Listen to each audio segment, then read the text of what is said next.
Welcome back, everybody, to D1 Rejects. I'm your host, Drew Carpenter, today. I'm here with first-time D1 Rejects on the mic, Bimba Tankaro, who also happens to be a D1R athlete. I'm also here with a fellow D1R athlete, Jimmy Martin. Oh, and you know that one guy that runs the whole thing while you guys are watching? Yeah, Kobe Manzo. He's here, too. Tune in for a good show today. We're co-hosting with College Football Network. So let's get to it. Yeah. That's how it's fucking done. Yeah, I love this. Take notes. Great intro. It was good. We need good energy today. Today's going to be a good one. This is episode 107 for Division I Rejects, recording this on July 2nd. The preseason rankings, that's what this episode is all about. Collaborating with the College Football Network with Michael Wilson over there. He'll be joining us here shortly. We've got Division II, Division III, NAIA, top 25 from all three of those divisions. And, we just talked with him. That's the meat and potatoes today, fellas. That is the meat, the potatoes, the gravy, the stuffing. We got a little bit of there's a little pumpkin pie at the end. All right, and we're gonna get to that. There is a little more than that, but that is the bulk of today. If you are watching on YouTube and you came for those rankings, remember to use the timestamps at the bottom of the screen. Fast forward. I will have all of those labeled. You can fast forward to any of those to see the rankings. And by the time you're listening to this, honestly, just go to Instagram. Division I Rejects on Instagram or Twitter at D1_Rejects. We'll have all the rankings posted there on our social platforms. But fellas, otherwise, today, J.J. Watt is joining CBS. Pretty big news for the former, going to be Hall of Famer, Defensive Player of the Year, Walter Payton Man of the Year. He's joining CBS as an NFL analyst. We'll talk about that. We'll talk about some analysts that are going in the opposite direction. ESPN is laying off, it seems like, half their company, which is pretty ridiculous because it seems like they just did that a little while ago. Some are good moves, though. Definitely they got the company better. Makes sense. They certainly, from a fiscal point of view, certainly makes sense. They missed out on a couple of guys. Shout out, Big Perk. Love you, man. Yep, we're coming for you. Did you guys see the pizza party on Twitter that they had? That was fun. Pizza party is crazy. Oh my gosh. But finally, we have the conference realignments, as July 1st is usually the start of the new fiscal year for a lot of universities, including Northern Michigan University up here. And with that comes the new negotiations of deals and rights deals. And for those not familiar, that is usually the glue that keeps these alliances and these conferences together, are these deals. So when those things expire and they are able to craft new ones, that's when you usually see these conference realignments from all these big schools. So we'll talk about all the teams joining the Big 12, the Conference USA, the American Conference, all these different teams today. But as always, you can watch the episode on YouTube. Like I said, do not forget about the timestamps. Anyways, you can listen on Apple Podcasts, Spotify, you name it. Before we get into any of the pumpkin pie or the turkey, we're going to get into the meat and potatoes and the pie and all of it of this episode with Michael Wilson from the College Football Network. Joining the show tonight, the man behind the glitch from the College Football Network, Michael Wilson. What's going on, brother? How are you? I'm doing tremendous. How are you? I am great. And before I hit record, we found out this might be the face reveal, boys. This is the face reveal officially for the College Football Network. Yes? I mean, technically, yeah. There we go. We discussed. I was waiting. You had me edge of my seat there for a minute. I'm like, damn. But I'm excited to get you on here, man. We talked about this, and obviously you've been doing this for a minute, and I'm just glad that our platform suits what you want to do and getting this out to reach as many people as possible, because that's the end goal, right? But talk about the background. This is one of the more impressive backdrops we've had over Zoom on the podcast here. Man, so where we start, technically speaking, I know when I post, if you look at everything that's posted on the feed, I guess the official start was 2015. Gotcha. But there's been so many iterations, per se. So technically speaking, my first reach talking about college sports or sports in general, it actually predates 2013. Around that time, it was, I can't remember exactly what. I think the earliest I remember posting first college football was at least regarding the Celebration Bowl where Tariq Cohen rushed for 200 some yards. I remember that was your first memory, right off the top. That's pretty funny. That was the very first post. Yeah. Actually, on the account, on the College Football Network account? It wasn't on this account. Okay. It was on something else. So the predecessor of the College Football Network was something called Worldwide Sports News, and okay, So before it was, exclusively college football, we had it was mainly like hockey, there was football, there was basketball, baseball. It was pretty much everything. I got you. And probably around 2016, uh, obviously I felt a little burnt out. A lot of the stuff, it was like I don't know what's going on with hockey in Russia or stuff like that. There was just Hell some yeah. stuff where it felt uninteresting to me at times. Covering multiple So divisions in it ended football up is me oftentimes enough, as you know, man. It's like it's hard to make sure you're checking in on everything. this is also true, but it's like what got me going in with football. So I've always considered myself more of a NFL type guy, just because I mainly, for me, it was just growing up, watch the Chiefs, and that was mainly it for me. Okay. But when I started going into Instagram, there were a few people. It was mainly an SEC group chat that started getting me into the rebrand. Shout out to Tees and all CFB for starting to get up with me doing that. But eventually started with posting a lot of Power Five football, and then eventually I was starting to post Group of Five and FCS. And what kind of started getting me to post that lower school content was, I guess there was like few Alabama, Penn State fans around those lines. They'd be reaching out saying, "Why are you posting D2, D3?" And it's like, this isn't it. But then it started, well, maybe these people do deserve their time in the spotlight. I noticed that a lot of people don't necessarily have that platform, and as time has gone on, I've more and more people are getting that opportunity to reach out, whether that's from content that you and I produce, d3football.com, d2football.com. There's more and more availability to start hearing people's names get put out there. More Yeah. people are able to put up the tape, and they're also able to move on in some cases to a higher level. I know, like for example, this past year, first person that really comes to my name is Jackson Taylor over at Westchester. I know he moved up to Delaware, solid program there, and he's one of those guys I'm really excited to see what he can do moving forward. I know there's quite a few guys that have came on the show here that have made the jump. I know recently was Connor Nair jumped from Ferris State to Ferris State Oklahoma. linebacker. Yeah, so I mean, seeing that jump, I know that in some cases there was always a few episodes back, because I will be honest, I had been watching, try to keep up on everything going on. Oh yeah.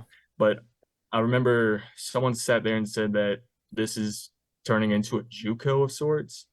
But as much as like you kind of want to sit there and say that you don't want it to be the case, sometimes you gotta accept it at times, because that's what's getting their foot in the water. I know a lot of people, especially when it comes with like the drafts and all that. Remember, HBCU football was a big one where a lot of people were saying, why was more than one person not drafted? And given the take, a lot of people look at that level of competition. It's giving them that opportunity to build up their film, build up their scouting report. Yeah, and you're excited for those guys, right? You're excited for them getting all those opportunities, and that's why it was Coach Stud we were having that conversation with from GV. Shout out to him. That was a great convo. But you're 100% right. And it's such a double-edged sword, because you hate to see the Division II level lose those really talented players. But at the same time, those guys have done everything in their power to earn themselves those opportunities. So, who the hell would I be to like come on here and spew into a microphone that, screw these guys and to hell with, like, they're doing all the right things, and they're going to try and put themselves in a better position for the rest of their life. But I wanted to ask you, when you started this account, obviously didn't have the followers and the kind of the audience that you have right now. Have to imagine that some of the feedback right off the bat wasn't all positive. What was kind of those first maybe couple weeks, couple months, even that first year kind of navigating this landscape like? So a lot of it really was, like I said, it was a lot of people really trying to like down the level. Obviously when you talk about like some of like the main pages you see going on, you can have so many people beat report talking about Alabama and stuff like that. So it's kind of hard to find that exact audience. Yep. But with that, what you're really doing is like, okay, I'm not necessarily saying we're getting rid of Power Five and Group of Five content, but we're also sprinkling in. That's kind of how it had to start off at first. You kind of had to sprinkle in a few D2, D3 guys here and there, give them that opportunity. I think eventually what ended up coming after the first or second, it was either the first or second year I started doing it. Started doing All Americans and position rankings, Yeah. and started seeing schools such as like Lenore-Rhine, North Greenville, Susquehanna, uh, Grand Valley State, Ferris State, teams along those natures start to build up and start reaching out. And then it starts building up more. So like recently hearing like Shorter Football recently invited me to scout one of their camps. Shout out Coach Zach Morrison for that experience. Oh yeah, that's big time. But getting that opportunity to not only reach out and try to build that brand, because like I said, there's not too many platforms at that time. Yeah. It's still somewhat slim today, but if you can sit here and you can say, hey, I got 20,000 on Instagram or 15 on Twitter, it's like, okay, that's still someone that is taking that time that can look at this and go, okay, this guy might be worth scouting. And I try to do that, especially with the like the position rankings. I try not to make that like, oh, hey, yeah, this guy is guaranteed he's the best of the best. That's not saying that whoever I put like 20 is not better than whoever's at 8 or something like that. There's a lot of like little factors I look at with stuff like that. Yeah. Try to look at stuff like obviously strength of schedule, wins above replacement, stats, accolades. Those are factors I look at. Try to give it some sort of meaning, not just putting names to like random names and go like, hey, here's X, Y, Z. That's who you need to focus on. Yeah, and at the end of the day, like there's thought behind it. Maybe that's like the overarching point, right? It's not just like throwing names down on a graphic or on a sheet of paper and hitting the randomizer button and okay, here we go. Like there is some meticulous thought and there is some method to the madness of going on. And I think, again, on the topic of feedback too, I have to imagine when you put out these rankings and there's the top 20 or top 25 at this position or these teams, and when we get to these preseason rankings here in just a second, like, man, I'd love to see like some of the reactions from these people, because I'm sure everyone is just coming for your head like right away. Like, what the hell is this dude thinking? Yeah, you get that at times. I know almost every time I post not so much the rankings throughout the season, but more so the position rankings. I always get where's so and so, or why is this person not here? Part of it is it's like, yeah, when I write these down, I probably get about maybe 50, 75 names, and I got to reduce that to 20. But it also comes to the point where this is really just one person working this through. So when I'm trying to get all this stuff together, it's probably about February, March. I don't know at that point who's in the portal or who's getting an extra year of eligibility. Some of those, I'm not going to lie, it ends up being hit or miss. I know there's times where like the guy has already moved on and it's like, oh, dang. Well, and then other times it's, well, this person received a 5th or 6th year of eligibility. And it's like, well, it all changes too. It changes so fast, doesn't it? Ready to hop into some rankings here? Let's get it. Let's do it. All right, we're going to start with Division 2. And, I mean, I'll go just through quickly, and you can talk me through kind of your process here. Ferris State, Grand Valley, Colorado Mines, Pittsburgh State, and Angelo State rounding out that top 5. And then as you go down the list, I do think we have some pretty good parity as far as some different conferences are concerned. But just talk me through it, man. Division 2, what did you see, and what were these picks all about?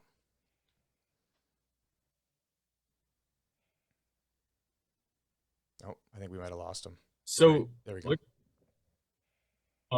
You're there. You're back. And my Wi-Fi is a potato, so you're sorry right, about that.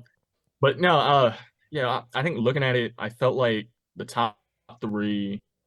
I feel like in a way those were locks for me. I know I'm going to try not to speak too much on them, but Ferris State, I think obviously you come as the national champions. I think you got to have that mindset that, hey, this is going to be the team to beat. This is the top team to look at. One thing I've looked at is since 2018, and lost 3 games since then, one of them being a regular season game, that being against Grand Valley State last year. And the other 2 were against the eventual national champions in both West Florida and Valdosta State.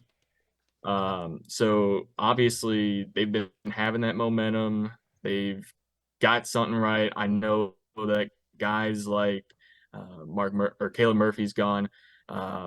And that means guys like Ian Hall needs to step up. Obviously, when I say needs to, we know he's got the skills, he's got the numbers. I think that's up there. One thing that I noted looking through the transfer portal, and this really kind of sold me on this. D2, one of the D2 leaders in interceptions, Sean Stevens from West Liberty, transferred to Ferris State during this time. So they do have that added help in the secondary, filling where those holes are needed. On top of that, their defense was the second most in sacks last year, with 66. Obviously, most of that was coming from Caleb Murphy. They had the best third down coverage with 23.1% and the 4th best rush defense. So obviously, this is a team that runs on defense. Carson Golker and Malik Mitchell are also 2 very strong quarterback options, providing that 1-2 punch. Obviously, Golker, I believe, he had over 20 touchdowns last year on the ground. NCAA record, man. That season was ridiculous. Exactly. So I think, in my opinion, though, Ferris State is there's no doubt that they're that one team, but coming in close second was Grand Valley State. I know when you bring guys like Cade Peterson and Abe Swanson, both of those anchor. We know that man, Abe. Yeah, they anchor both that offense and defense respectively. And as I said, they were the only team that beat Ferris State in the regular season since 2017. I think the one thing I did keep in mind was Max Mitchell is gone from the coaching helm. But Scott Wooster, their offensive line, tight end coach, is taking over the helm. Had a very effective O-line group. Guys like Quentin Barrow over there last year. We saw him get drafted. He got drafted 3 times. He did. We covered it every single time, too. And we're like, where is this dude ending up? I was going to say, it's like everybody wants him. I know that's a stud right there. But yeah. Another thing with Grand Valley State, and if you look at this top 5, they take on the number 1 and number 3 team listed here. Yep. So that's obviously, I try not to look ahead when coming up with these, but those are going to be must-win games, and if they win those, I can very well consider them. Obviously, by that point, they'd probably be number 1. Oh, for sure. There's no blemishes. But this was also a team that was 5th in rush defense with 69.9 yards per game allowed. Moving on to number 3, Colorado Mines. John Matoka is back, the Harlan Hill winner, along with Max McLeod at receiver. This is another team that had a coaching change. Brandon Moore moved on to San Diego, but their offensive coordinator, Pete Sturbick, took over the helm. He was named the Division II Coordinator of the Year last year. This was a team that also was number 1 in terms of red zone offense, scoring 97% of the time, and forced the most turnovers in 2022 with 33. So this is a balanced attack. I know there's a couple key pieces missing, but I really see them. They could make a run. Obviously, they got the pieces there, but with most of these teams where they're missing someone, it's always next man up. Pittsburgh State, obviously having them at 4. They bring in tight end Devon Garrison, offensive line Tracy Jeffries, along with quarterback Chad Dobson. I think that's a strong offensive core. Coach Brian Wright last season led them to their first undefeated regular season since 2004. So there's great leadership there. Yep. And I have noted here that their game against Northwestern Missouri on the 21st of October is going to be the one that determines the MIAA. I'm confident in saying that. Totally. without a Totally. I think doubt. that's a big one. You look at some of that conference play. One of the things that stuck out to me from these rankings when you're talking about the conferences, the South Atlantic Conference, and more specifically the Mountain Division inside of that. I mean, Lenoir-Rhyne, Newberry, Wingate, Limestone, all of them in here, and I think all of them deservedly so, because you look at what they did last year and you think, you know, if it weren't for these teams beating up on one another, then they maybe even take steps and are even higher up in this ranking, you know, because that's what you have when you have conference play. But that was something that I just noticed right off the bat, definitely not even surprised by, because those teams have all been. We saw the run that Wingate made last year as a lower seed in that playoff bracket. Right. And I mean, if you look kind of like what was going on during that D2 playoff, Newberry won the SAC, but because it wasn't an auto bid, they didn't get in. But we saw Limestone and Wingate go in, Wingate making that eventual run to the quarterfinals where they lost to West Florida. Obviously, that's a very strong defensive team. I believe, looking at this, yeah, I got them at 24th right now. I know there's when I look at these rankings, obviously a lot of teams could move up or down quite a bit. Because I feel like this, and this is the same thing I get with talking like the position rankings. You see a team sitting here at 24, but in reality, they have the potential to be top 10. I don't think there's a big gap in between. I think if I'm talking a gap, I feel like it's going to be the top 3, and then it slowly moves like this team's right here, this team's right here, and they're right on top of each other. I hear that. And things change too. That's the thing. Like between even now and the start of the season, this in week 1, like things will change a ton, and a lot of these pieces on these teams will certainly move. We'll figure that out. But Drew, you had something. Yeah, Michael. So obviously we're not looking at just 25 teams in the nation here. We're looking at a bunch of other guys. Between us and D1 Rejects, were there a team like you were like, oh man, I really feel like they're not listed in the top 25 now? First one out. But man, I'm feeling good about them this year. There were a couple. And I'm trying desperately. I had them written down too, so I'm regretting not putting them. That's all right. Yeah, I think the only one I did write stuff that for.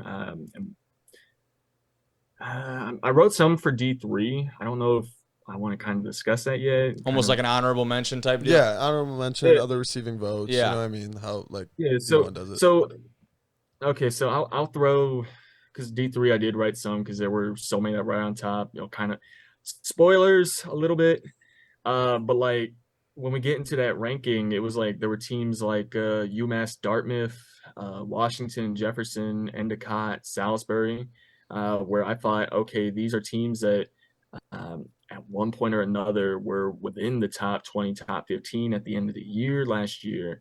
But I felt like there were so many changes that happened throughout where that ended up leading, hey, this team might make a jump, or this team made a playoff run, or this team got a flashy transfer, or they bring in a lot of production. I think in the likes of teams like UMass Dartmouth, I think that's a team where they were outside of my rankings, but they bring in a lot of talent coming back, where it makes it feel like they might make that jump if someone were to lose week 1 heading forward. Yeah, totally. A couple other things I noticed off the top here. West Florida at 11. I was like, man, definitely. And like you said, the gap's certainly not very large. The Argonauts have added a ton of huge pieces, and they have a ton of returners. And we talked to Pee Wee just a little while back here, the quarterback down there. I think they're poised to have a huge year, especially coming off their recent success. And then no other GLIAC representation. I was a little bit surprised by that. Obviously, Ferris and Grand Valley, the top dogs, but Davenport or Saginaw potentially sneaking in, I was kind of expecting. I was going to say, now that I'm looking back at it, I think those were among the few that I did have right on the outside. Yep. Obviously, yeah, I think a team like Davenport or Saginaw, you can make a case for them in this ranking regardless. I think, like, especially if you look at like the case of strength of schedule and all that, easily make that jump. And especially you look at some of the games they do have. And as I said, I'm going to try doing something here in the month of July. Try to highlight some games that I think are going to be the most important or games to watch. I know I don't try to put one above the other at times, but if you look specifically at Saginaw Valley, I know I put a few of their games on there, especially that Grand Valley State game. I have one circled. I think especially if they can get their schedule going and start will play a factor. And if they can just stay clean, they're going to end up jumping. Yeah. Yeah. There's good production returning on all sides. Davenport has a great coaching staff, has made some making that jump. Obviously, they were predicted to be last in the conference and ended up they making made that that run. like you said, you call it that jump. We talked to Preston Smith all about that. We had him on the show. I mean, that's certainly a big time move for them. But otherwise, I mean, I definitely feel pretty strongly. I took a look at this when you sent it over, and I felt pretty good about it. We can move on to Division 3 though, if that sounds good with you. Division 3, let's talk about it. North Central, Mount Union, UMHB, Mary Hardin Baylor. You got Wartburg, La Crosse. For me, right off the bat, those top three seemed like a lock. Yeah, I was gonna say same situation as D2. I feel like you got those three where obviously I feel like you can interchange a couple of them here and there, and I wouldn't complain. Obviously, North Central being the national champions, having one of the best defenses out there, also bringing back guys like Luke Lennon and D'Angelo Hardy, and our guy Gerard Thornton at center. Shout out. Right, number one center on our list. There's a lot of talent there, but then also you look at a team like Mount Union, just as a lethal quarterback receiver duo in Braxton Plunk and Wayne Ruby, which I saw him finally get recognition from Jim Nagy over at the Senior Bowl, talking about small school guys. But watching that team, that's one that is always a threat. That's when you want to talk about dynasties, that's the one you want to talk about. Yes, they haven't won a championship here, and then just not this past year, obviously, but this is a team that is always a threat. I think when you also look moving further down this list, there are teams that could easily make that jump. I mean, we talk about UW La Crosse is one that I can see. Whitewater, especially they can beat Mary Hardin Baylor and La Crosse. I can see them making that jump. Totally. Trinity, Texas. They had one of the best defenses this past season. Bring back Tucker Horn is back at quarterback. Very solid team. They're making that jump to the SAA. And then if you even look further down, there are teams down here that they might be out of the bubble. I don't consider them maybe being that number one team, but can definitely see them jumping top 5 by year's end. Teams like Linfield, who I believe, I want to say it's like 40 some seasons.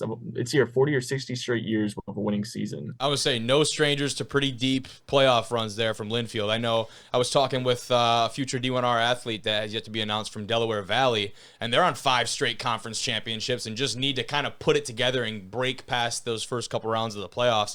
There's a lot of teams that are kind of in that same boat, man, just taking, like you said, taking that step. Right. I was going to say, funny you mention DBU. Obviously, unless I'm missing something, both the Nobile brothers are gone. So it is one of those situations where next man needs to step up. Yep. In that situation, and that is the trend going on here. I know a lot of people look at the MAC conference over there and see it's not as strong compared to other conferences, but at the same time, you also got to respect that is among one of the top defenses. I believe they were 7th ranked this past season. Yeah. And then also, and I'll kind of take a little, where I really want to look at this, if you look at about 22 to about 24, where you got John Hopkins, Susquehanna, Huntington, and John Carroll in that region, those are teams that, they might be bottom of the barrel. And this was all, when I say that, I'm talking bottom of the barrel in terms of this list. I'm not saying anything like these are totally, not bad by any means necessary. But these are teams that I feel like they're one step away from doing something. I know with Susquehanna, Coach Tom Perkovic, he's done a tremendous job rebuilding that team. I know since he came in 2015, they posted a 51-19 record and won 15 straight from 2019 to 2021. A couple guys are gone, but I know Nick Gonzalez and Mark Custer are really going to be the ones that need to anchor that offensive line and provide that leadership. But then you also look at guys like in Huntington, they're bringing back Miller Park and Casey Peppers on the defense, and then Kahari McReynolds, who rushed for about 1,200 yards, 12 touchdowns. Yeah, I believe they lost 54-0 to UMHB in the first round, and I know that's nothing that a lot of people want to hear, but I feel like they got that experience. Sometimes the best thing you can do is take a loss like that and use it to kind of build up for the upcoming season. Try not too hard to look at how the season ended, but I try to see how the progression goes, and knowing that, hey, this is an obvious top 25 team for me. I don't see them for sure being top 15, but I know that they can fit in that range.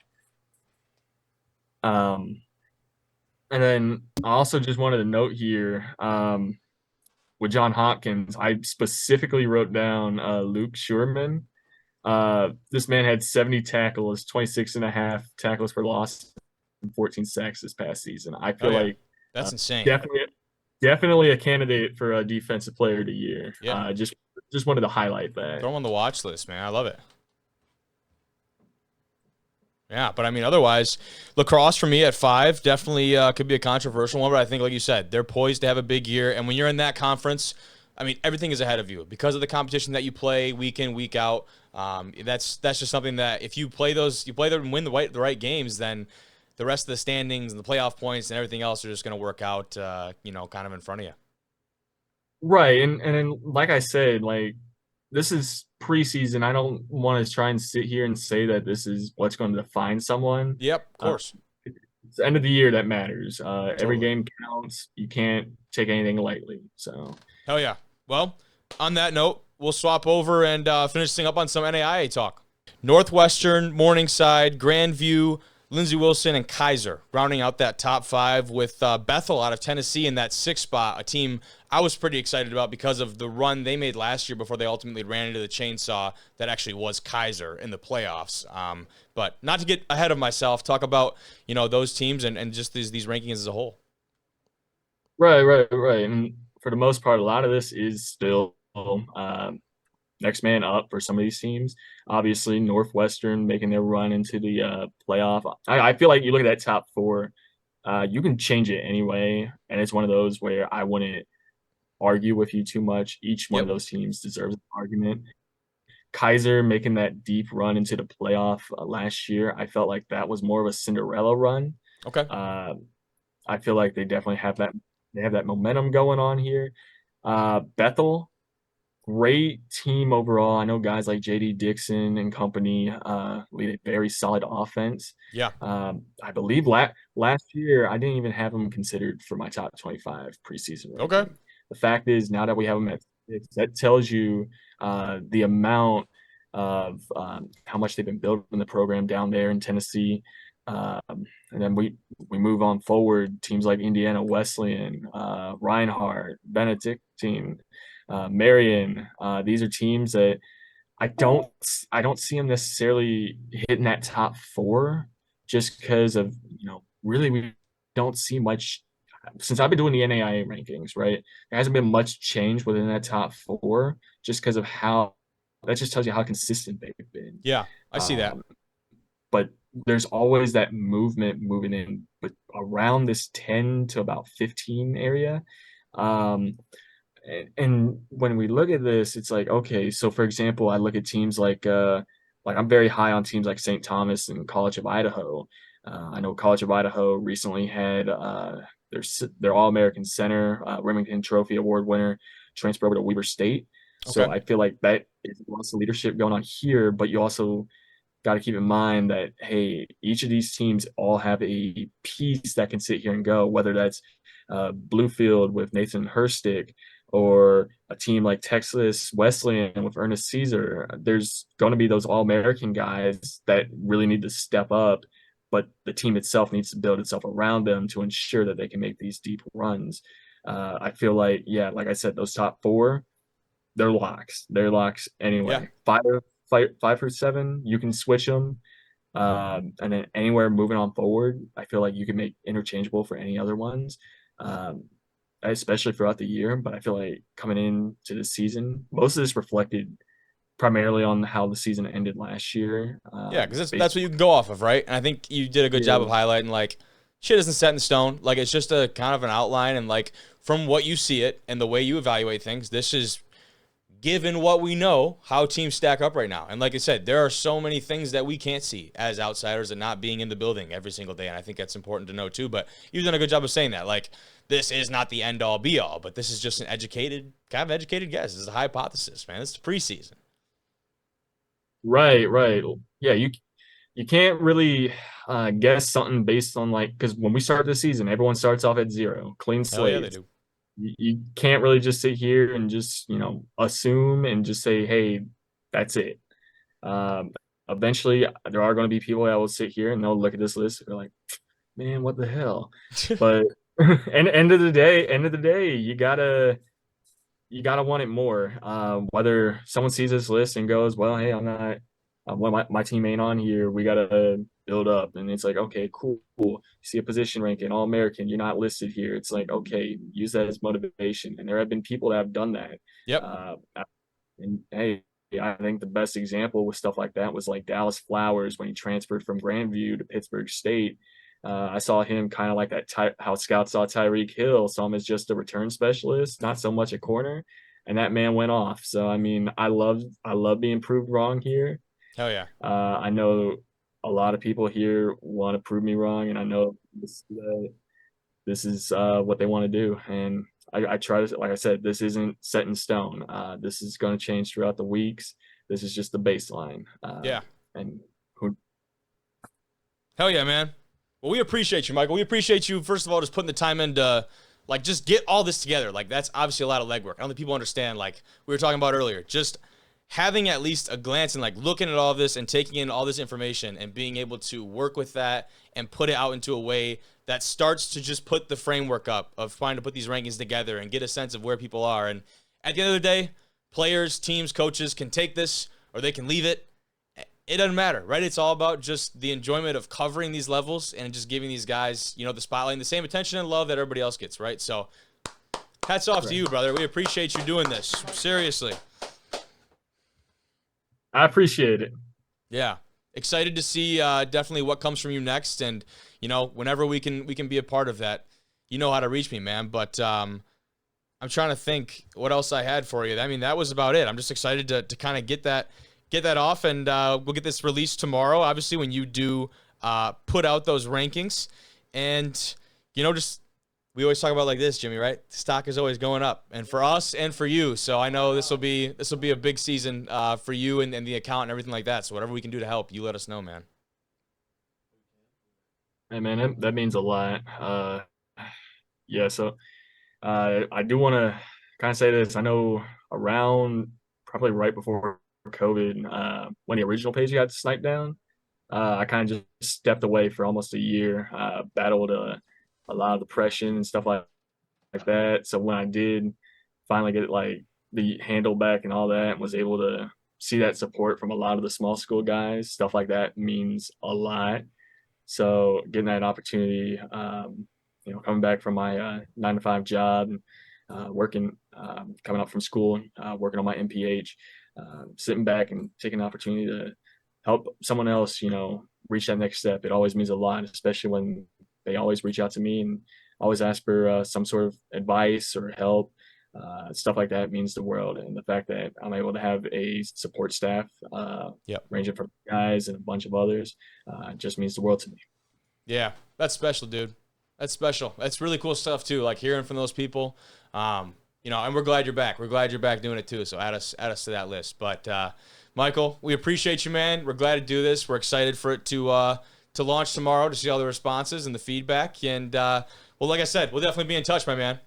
We appreciate Michael coming on the podcast and being open to doing that. Super pumped about the partnership we have with him and that network, and just getting some more stuff out there, getting more coverage. That's what it's all about. We talked a little bit about how there's underrepresentation, but I think it's also very important to note that there's very good representation out there. Sites like D3Football.com, D2Football.com. We followed sites In the Huddle, the D3 Football Episodic Podcast, D3 Direct on Twitter, and these other accounts that I've been in contact with. Just to shout out a few of them, right? There are so many smaller outlets that do a good job of covering. They just don't have the eyes on them. I think I'd put us right in that same boat. They don't have the eyes on them yet. So that's our job, to get more eyes on them. Now, a couple teams getting more eyes on them are the teams joining new conferences. I think the biggest highlighting that, we say BYU is probably the biggest of these teams making the jump. Previously, an FBS independent, the Cougars are joining the Big 12. They haven't been in a conference since 2010. Now, obviously, no stranger to Power 5 competition during that stretch of independence, but you would assume that doesn't mean it should be a pretty short acclimation period to joining the Big 12. Yeah, the depleting Big 12 conference. That is a very good point on depleting. Yeah, emphasis on depleting. Sad, too. Yeah. Like, you play, like, NCAA and all that stuff back in the day. And, like, we grew up, Oklahoma, Big 12. They're not in the Big 12 anymore. Texas, gone. Exactly. So. And you just, like, now you got teams like, no offense, like UCF. Like, we all like them as, like, man, like, small school UCF. Now it's like Underdog Power story. 5 Yeah. UCF. And you're like, whoa. Now, I will say, the Oklahoma and Texas move, that's not official until next year, I believe. Correct. Yeah, 2024. But they're moving it. out. Yeah. It's They're gone. all of this Not is happening yet. because Yeah, of them. Exactly. So and I think that's something that I want to touch on too, is like the pecking order of all this, right? Because when you have the top dogs make those moves, I think it's very similar to recruiting in the way that Texas and Oklahoma, they're leaving for the SEC. So then the Big 12 needs two people. Well, where do they pick from? Conference USA, where do they, the AAC, where do they, because you talk about another one joining right here, the Houston Cougars coming from the American Conference joining the Big 12. There's 4 teams joining the Big 12. The correct? American, and then Cincinnati is one as well. And then I'm blanking. UCF. Cincinnati, Yes. Houston, UCF, BYU. UCF, BYU. There you go. So then all these teams are coming from conferences where they need to fill holes. And so you have this trickle-down effect. I say it happens with recruiting too, because then you get a guy who, moves up a level, then all these levels have to respond accordingly. Very interesting dynamic. But then it also goes Pac-12 depleting. You have a UCLA, you have a USC. it sounds like the Pac-12 might be done. We're going exactly. That's what I'm saying. Then they're like, oh, we're going to go to the Big Ten. At the end of the day, it's sad to see college football turn this way, to where it's like it could be 3 big conferences instead of 5, right? Because the American would slip in every once in a while and even make it like a 6th conference. Like Cincinnati was in the playoff. Okay. Yes. There was a team not in the playoff from the Pac-12 that year. And there was a team I don't even think the Big 12 or the ACC made it that year. I think it was, Alabama, Cincinnati, Michigan, and Georgia. So only 3 conferences made it, 2 Power 5s. So it's showing you that, like, college football is really changing. And at the end of the day, it's just, like, it's sad to see. But then again, I mean, imagine USC versus Michigan or USC versus Ohio State in the middle of October.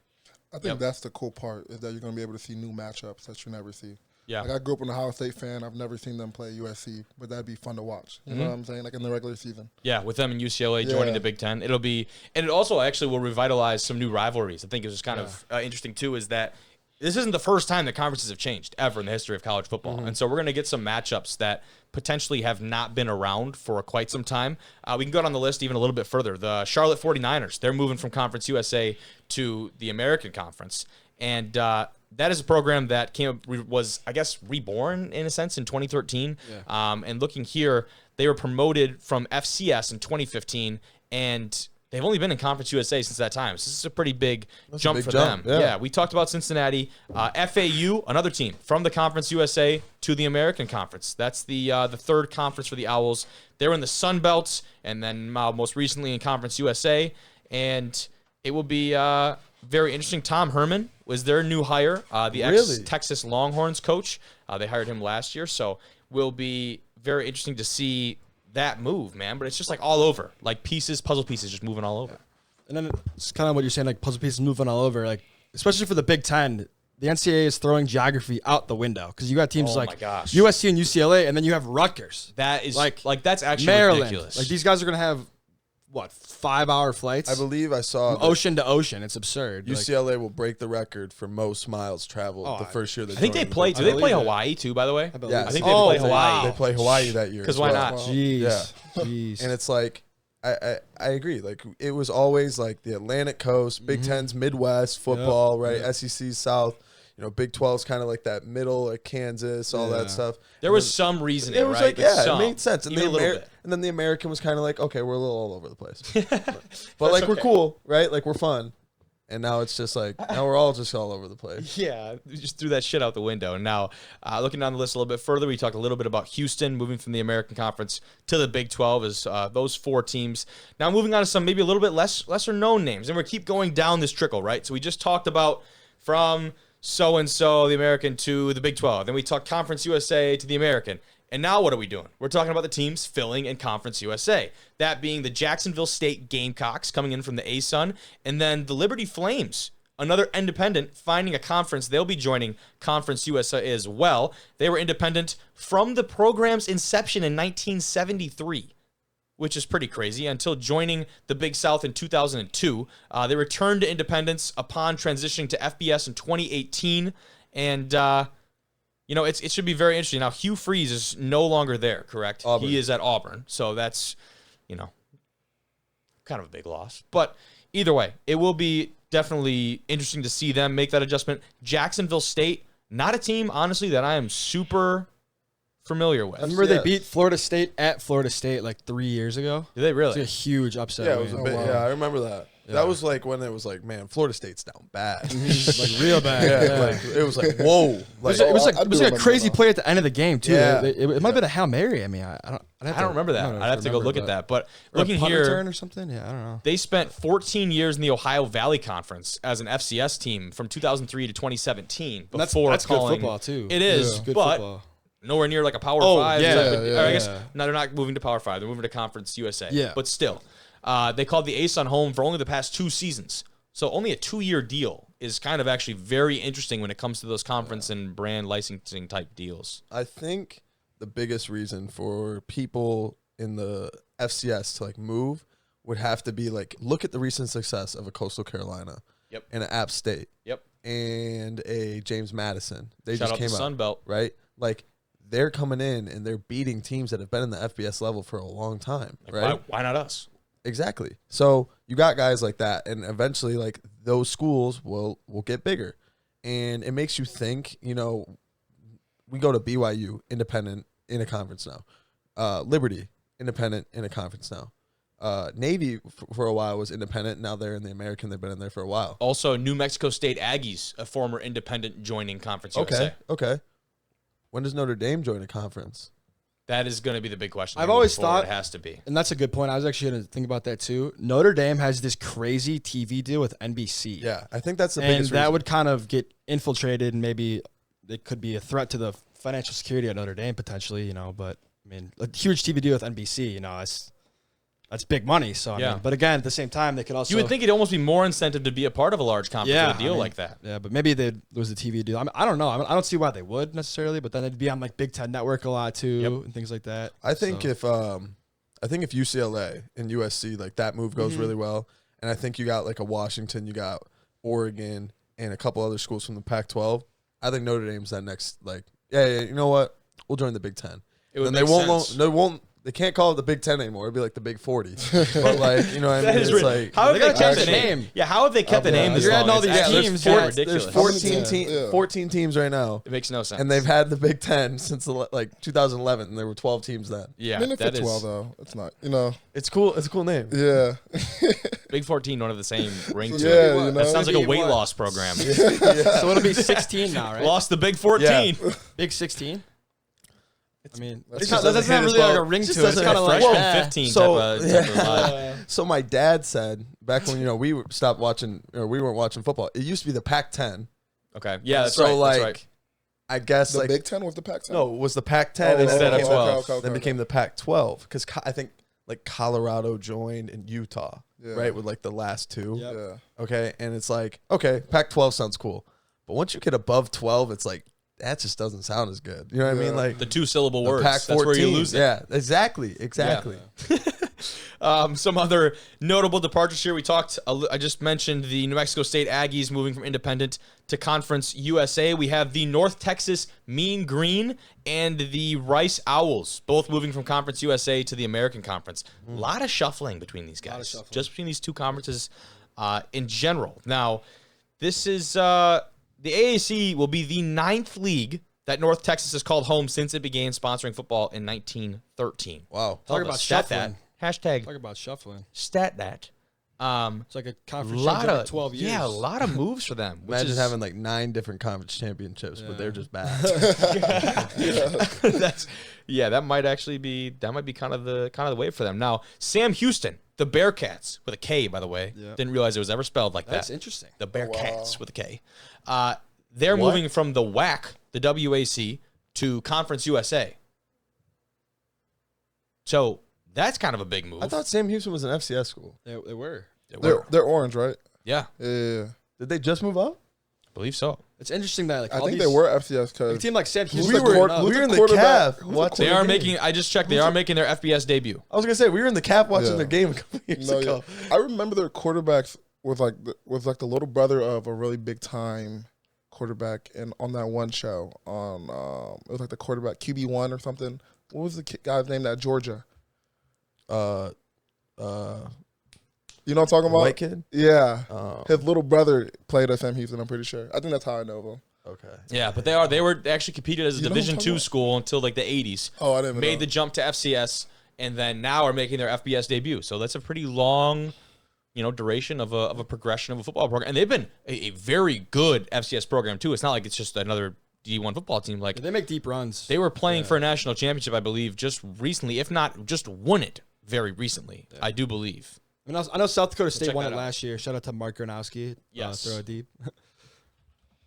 I was gonna check here and see, but I don't know off the top of my head. Now, talking about some of the other teams here, UAB, the Blazers, and their previous conference, Conference USA, making the move to the American. They're just swapping teams all over the place, which is very interesting. UAB has only been in Conference USA since 1991, which is pretty crazy. And then we talk about a big fish. That's UCF Knights from the American Conference to the Big 12. That We place just is gonna saw be those bouncing. white uniforms. That'll be Was it UCF? Oh, So tough. I just when seen it. you got Oklahoma coming or Oklahoma State, like that place gonna be sold For sure. out. Imagine being in Orlando on a night game, and you're welcoming Oklahoma State. Like that's sweet. Absolutely. Now, guys, if we want to, why don't we just go ahead and take a look Oh my wow. at sweet. these bad boys? Because oh my goodness, hopefully this thing loads. They got Look the big at look at the that. Big 12 logo. The right Big there. 12 logo and the gold and the top shoulder there. Those things are beautiful. Imagine the game day drip. You can just Dude. you can just do so much with it. You know. So it's easy. It's a white jersey. I mean, like kind of a cheat code, right? He's Because their kinda color standing is a little gold. weird. I mean, he's got a little fruit in his cup in that stand. Hey, you know what I'm thinking though? And we're canceled. Hey, that'd be tough. That'd be like weird. They probably obviously wouldn't do this because of like the color combination. But that if they played against Texas, if Texas wore their whites, that would look like weird. But like, it looks pretty similar to Texas. Yeah. But It'd be interesting to see when they wear them. Yeah. Yeah. But I mean, when you have an all gold uniform like this, kind of all white uniform like this, and your color is gold, kind of a cheat code. Like that's Yeah, so no, easy, for right? sure, right? Yeah. But credit to them, they ain't mess it up. That's pretty like good. okay, look at the bottom right. Those Notre Dame ones were cold. yeah, those are pretty. And Notre sweet. Dame is because they have that like it's not the same gold as UCF, but they can rock with a lot of stuff Exactly, too. Yeah. I will say, A lot of versatility. Like I you will say said. UCF does come with a lot of like drip, and their space jerseys. They usually like switch them up. One year they were silver, one day they were black, and oh my gosh, like their black space jerseys were sweet. They just dropped some. Black There's the ones, helmets too, I right think. there, boys. Take a look at those.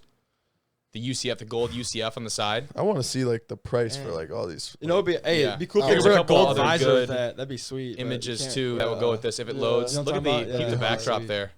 Oh, and Pretty did dope. you guys ever know this about UCF? You see on the top the numbers pretty right there. That's your area code where you're from. Oh, that's hard. That's, Oh. yeah. It's pretty original. I So would- I would 248, never- stand I up like if I was that. ever at Individual UCF. to the player. Yes, to the individual player. to the player. I did not know that. That's Yes. pretty sick. Yeah, it's tough. That picture right there is sick. That stripe, how it comes to a point at the tip of the helmet right there. Yeah. That's I badass. think it's like a That's really knight sick. sword or something. That'd be It actually might be a it sword. like Loki looks like one. Yeah, Jon it might Snow. actually be. But finally, as far as the conference realignment goes, we do have one more team that's at least worth mentioning. UTSA, the Roadrunners, going from Conference USA to guess who? The American Conference. They were legit last year. Wow. They were, and Tariq Woolen went there, right? why? I think so. Seahawks corner. Yeah. Yeah. There's so many teams between these two that are just. What's the grass is greener on the other side? I think No the idea. American, you just have there's more money, right? Like, look Yep. at the teams in the American. They're teams that, like, but you how said many that- teams from the American are moving to Conference USA though? Yeah. If No, they're just nobody's swapping moving. teams, No, nobody's like- moving from Conference USA to the American. The people are leaving the American to Yeah. go to the Big 12. Yeah. Okay. Conference. So that's I feel, that trickle down effect we were kind of talking about yeah, earlier. I feel like the American is the. I thought there was at least one or two. No, No. the American is the perfect example of a B+ conference. No, Where you're it's right. like- My bad. I got it mixed up. It's like so yeah, all of those schools. You got like a Memphis. You got like Navy. You got I think Temple's in there. Tulsa. You got Tulsa. You got obviously UCF and USF is in there. Like it's teams where you're like, man, like this could be a year where they go 10 and 3. yeah, or and have a 11 and year, 2. have a little year. Yeah, but you're not like, you're not like they're gonna win a national championship. You know No, what I mean? hear you. Like Cincinnati was in there, but Cincinnati was kind of like okay, like Yeah. they've won 26 in a row, you might as well get them in. Yeah. Stop. Yeah. No, I'm excited to see these teams, go make a big splash potentially, especially like a BYU joining the Big 12, and to kind of get that under your name too, to play some of that better competition, especially this next year where you still have the Oklahoma and the Texas in the league, to have a couple of those games kind of put you on the map, because as an independent, it's hard to maintain that difficulty of schedule and to have that your resume builder. So when you're in a conference like that where you're going to have a couple teams each and every year, it'll be solid like that. Really good for your resume. One Now, last thing on BYU. Go ahead. Imagine if Zach Wilson played in BYU or played At in the Big Big 12. 12. Guarantee he doesn't go 2 overall. Yep. Because he looked bad against Coastal Carolina. You remember Imagine watching him- that bowl game? Oh my god. Oh, that was brutal. I'm shocked you remember watching that game. Dog out of control. I do. I absolutely do. But kind of our last piece here, talk about, if I can get the, just a little visual for Our us. friend JJ. JJ Watt joining CBS Sports as an NFL analyst Friend for of the this show. upcoming season. Yeah, absolutely, right. On a multi-year deal. The numbers I don't believe have actually been speculated on as far as how much he is making. Now, this comes in wake of all of the ESPN layoffs, obviously separate company, institutions, whatever, but just an interesting time right now in this landscape. JJ Watt, not a guy I ever thought I'd actually see in media, potentially, at least not in this capacity as I'm assuming he'll be behind the desk, suit and tie analyst. Yeah. I don't know how y'all feel about So that. who do you think he'd be replacing? I mean, those guys, like the Boomer Esiasons and all them, they're very, like, they're older guys. Yep. So, like, obviously, like, when Nate Burleson came in, like, he kind of came in and, like, fit. Like, do you think he's, like, replacing somebody, or do you think he's, like, Well, I wonder if he's going to be on like the pregame show or he's going to be announcing games, because it just says NFL analyst there on that tweet. Yeah, not many So- details. And he didn't even say anything like in his Yeah. video that he posted to Twitter. He didn't even really say much about his actual duties. It was just kind of like his announcement, like, hey, this is happening. And it's interesting. I mean, it definitely is. It seems to be the new wave, like all these big-time, prolific image type, retired athletes making the obvious move. I mean, they're just so knowledgeable about the game. You got to think they're going to be able to bring something. You know what Yeah. I'm saying? How couldn't you add be? some value and just learn over time. I mean, they became professional athletes. I mean, Yeah, sure, this dude talking is. on the mic's I don't not have too the hard, I don't have the accolades in front of me. 3-time Defensive Player of the Year, You know, right? Like, Yeah, speaks for itself. He caught Yeah. he caught a handful of touchdowns too. He actually did. When he would line up at like tight end. And from Ryan Mallett too. Rest in peace. Yeah, that was his rest in first peace. touchdown pass. Oh wow, Yeah. Isn't that wild? I didn't That's realize I that. saw that. insane. Yeah, that is. But on the ESPN side of things, some of the larger layoffs from their company, and that's a dynamic that has been very interesting because, their parent company in Disney is really what this boils down to. Disney not making money, and so then we talk about the trickle-down effect. This is in the corporate world. We have the trickle-down effect, and they have to cut. They have to cut these talent. I still can't believe they got rid of Susie Colbert. That was really That was probably the surprising to one I me. was like, Yeah. every Some of these you're Monday like, Night Football, yeah, it's not gonna be the whatever. same without Susie. Susie Colbert was fantastic at her job, and she's been there for like what, 20, almost 30 I think it was years, 30, 27. dude. I think it was 27 Kobe, years. your girl is looking to replace her. That's the rumor. Who's that? Mina Kimes. Mina? Yeah, is the Monday Night Countdown girl. I think it should be Sam Ponder. Yeah, Sam. I like we love Mina. Sam I don't Ponder. Everyone loves love Sam Mina Ponder. for that role. I like Mina. I don't love her for that. Well, I role. also think that part of this, like ESPN thing, they just got the biggest fish in the pond, and Pat McAfee to sign with ESPN. So that's what I really wanted to talk about. like So at thank the you end of for the bringing that up. day, the dude just signed for a bag. Yep. And like, and people are really upset about it. I don't believe that actually the deal has been released money-wise. Okay. I don't believe that, but we know it's going to be substantially large because he's actually leaving a deal with FanDuel that which was is very large. tens of millions of dollars large. And the thing is now this. you're going to be talking about a very large deal because his show will be simultaneously broadcasted on ESPN, ESPN Plus, the ESPN YouTube channel, on Pat McAfee's own YouTube channel. And you have this whole crew, and it's all about this new media. So all of this hate and anger from all these people being laid off has kind of been directed at McAfee and his show. And you're like, how can you blame the guy Not his fault. for signing an awesome deal with ESPN? Life-changing. Yeah. Yeah. And we all know this. I mean, we all grew up with SportsCenter where it's like Scott Van Pelt, you know, like those OGs, you know, you had Neil Everett, Stan Verrett, right? Like I remember waking up in the morning, Yeah, you know what I every mean? morning. Watching those guys. It hasn't hit the same. No. No, You know, absolutely not. No. It's like some of the guys that got laid off, it's like, you know, you weren't really good at your job. Damn. Like, you know, it's just it's what it is. Like I was No, pretty surprised. I call let go of spade a Steve spade. Young. That was kind of one. And Steve Todd Young. McShay too. I was like, Todd McShay was the one that that was surprised I was me. like, whoa. Yeah. A couple other names here before we keep going. Jalen Rose, out. Yeah, he's an NBA. Max guy, Kellerman, Keyshawn Johnson, out. Jay Williams, Good. couple of I names didn't there. know that many people got laid off. I guess I was Like, out the loop a little bro. bit. Like I've seen it on Twitter, but some key names. That Oh, they're letting speaking go. of guys getting fired, you guys remember like during the pandemic? How about Jeff Van Gundy too? Sorry to interrupt. Yeah, there. that one was Jeff cra- that Van one Gundy was was pretty crazy. wild. Yeah, but you remember during the pandemic, Big Cat from Barstool would play like Dynasty mode on Yeah. SKA 14. Yeah. And then like they Coach hired this Duggs. guy, Coach Duggs, who looked just like Big Cat's character in the Yeah. video game. They just let him go. What? Son of a bummer. Yeah. Man, I got a Doug's They national let go title of Duggs, t-shirt. man. Yeah, they cut two people. I don't know who the other guy was, but Interesting. yeah, he had this like a video on Twitter. It was like Of course he did. talking all about it. So Of I course think- he did. Yeah. I think that the one that surprised me, you just brought it up, Jeff Van Gundy. Like, Yeah, man, that was and something. I saw That who was they're looking something. to replace him as Doc Rivers. I Really? thought Doc was Yeah. gonna start coaching again. Yeah, that's No, what I he didn't thought. get an offer. Really? No, he didn't get an offer. I guess he was looking at like Milwaukee, Mhm. and then he was looking at Phoenix, but those obviously went in different directions. And obviously, you know, this is basketball and football show, whatever. But like, Yeah. I mean, we all watched the finals. Like, Yeah, dude. those three, like, kind of like they were a thing. That was the crew, man. Yeah. And then the other big name that I wanted to mention was David Pollock. Yeah, that one too. That was like, Yeah. man. I College mean, game he day. is a Because natural. he He's just fantastic. you just subtweeted him the other day, like a quoted tweet about like because he was like, "What's the best like Yeah, thing?" And we're talking about game day. Yeah, Yep. because he was assuming that he would be back.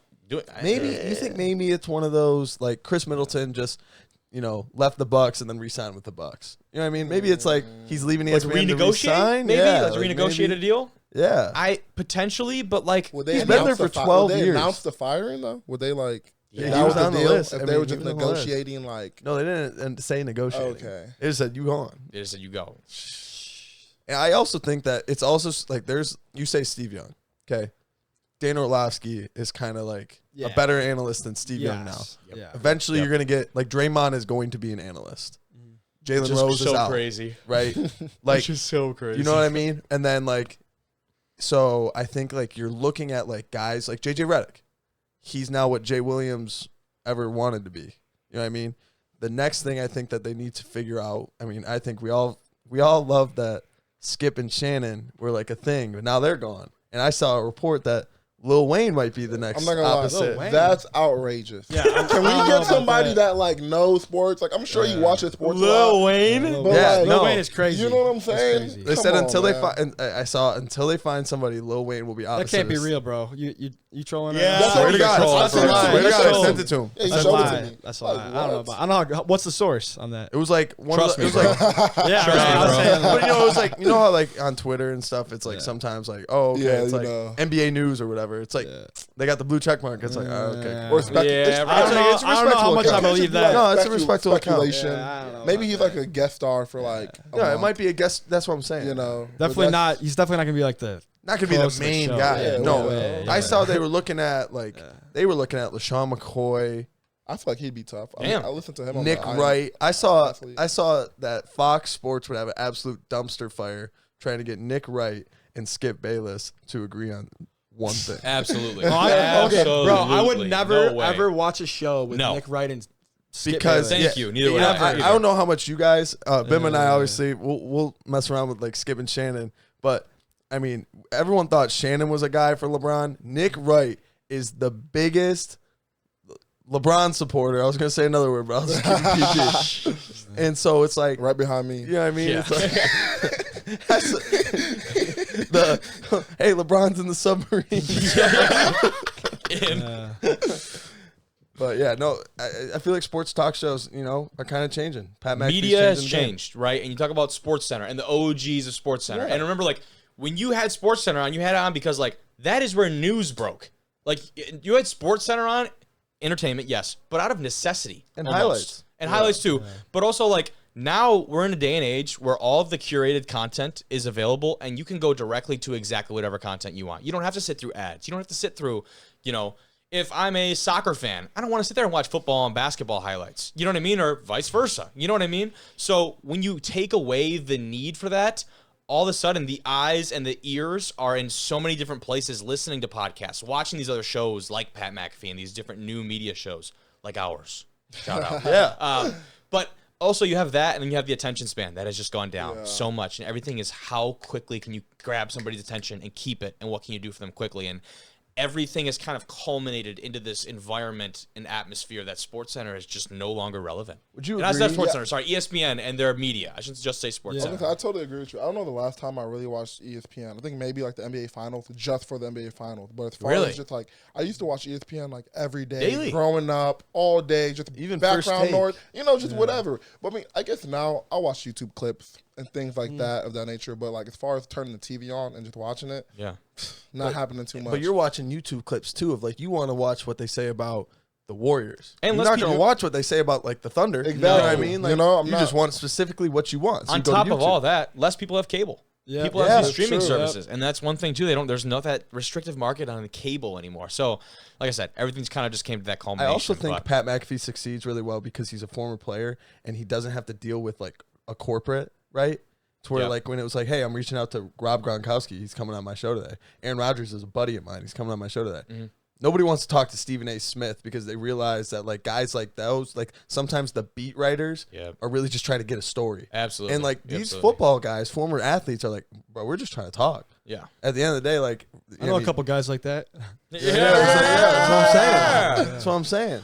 Like when they had Rodgers on, they were bullshitting for a while. And then then they're like, "Hey man, so what's going on with the Packers?" Let me get into it. Meanwhile, there's 100,000 people watching the damn show, dude. Crazy. But You know what I was thinking about also? So you know how like obviously Aaron Rodgers went on Pat McAfee's show and talked about DMT and all this stuff. oh yeah. Do you think ESPN's gonna? That's what I'm saying. fucking way. ESPN is gonna totally limit what McAfee is able to do. I think there had to be a negotiation because McAfee's. Yeah, I of feel like course. He's keeping quote Swears a creative little bit, freedoms. too. He Yeah. has to cut down in the F-bombs. Yeah, I was gonna say, bro. Yeah. Well, so will his show only be on ESPN? He No, won't be able to be I don't YouTube, believe so. I think too. I'm It will sure still he'll be have- on I'm YouTube sure he'll because have that was his one YouTube's of owned by his- Disney, I think. Too, That was right? one of his big negotiating points, is that it still had to be free and it still had to be available on YouTube for people to watch. Hey, another part of the how like less people are watching Sports Center, everything. Social media is a huge part of that. Like, Exactly, everything's yeah. Twitter, Instagram. You can find like a little clip of. And you just highlights search of it. Yeah. You literally just go out of your way, find Grab your exactly phone. what you want, Yep. and nothing else. You dip out. At the end of the day, the OG is Colin Cowherd. That guy is still killing it. He's right? on Fox Sports. That's with your- that's the your Herd, boy. right? I'm saying not ESPN, but yeah. Backwards hat kind of guy. Yeah. Right? And then obviously, I think Colin Cowherd is great. And then, nothing's going to happen to NBA TNT because those guys are the real Oh yeah, Legends. Ernie Protect them at Johnson, all all those. costs. legends. Yeah. Protect those four men. Gosh. That's all we've got for today. Oh, yeah. Thank you for joining us for the preseason rankings. Thank you to Michael Wilson for joining us and getting those out there. And thank you for listening to us ramble. Everyone have a great 4th. Have a safe 4th. Happy birthday, Kobe. Happy birthday, Manzo. Kobe. Happy birthday, The Kobe man Manzo. behind the desk. Yeah. Doesn't Take get that. enough credit that he Take that. deserves. Big 22, guys. Taylor Kobe Swift here. Kobe and his friend Tequila are going to have a great time. All right, that's where we cut the podcast. Thank you for listening. We'll be back later this week. Peace out.